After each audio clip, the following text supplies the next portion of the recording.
I'm wondering if you've ever heard of this concept of liminal space. Liminal space is an art term used to define the space in between things. So liminal space literally means the space between. So rather than pick one card out of this deck of 52, I want you to pick one space or one liminal space between the cards. So any card that you want, you're going to pick the space between. Let's say you pick the space between these two cards, alright? Put those two cards down there. Now, in most card tricks, you're asked to pick a card and then I find the card. Well, you pick the cards and look, I found them. You're supposed to laugh. Okay.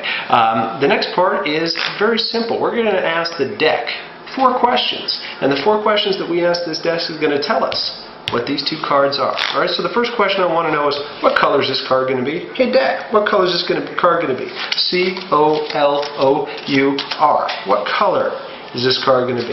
The deck says it's going to be a red card. Alright, so what number is it going to be? N-U-M-B-E-R. What number is this card going to be? Well, it's going to be a jack. So this is going to be a red jack. But I want to know the answer to this. Is it going to be a diamond or is it going to be a heart? What's the answer? A-N-S-W-E-R. What is that answer?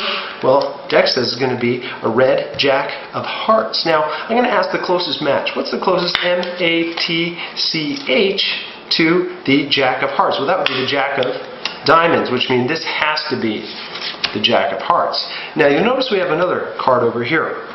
The unfortunate part about this trick is this deck has a 4-question limit, so we can't ask it any more questions, but what we can do is use the answers that it gave us to help tell us what this card is. So, what color is this card going to be? Well, the deck says it's going to be a black card.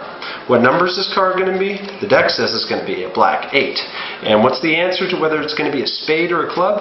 The deck says it's going to be a club. So it's going to be a black 8 of clubs, and the closest match to that is going to be the 8 of spades, which means this has to be the 8 of clubs.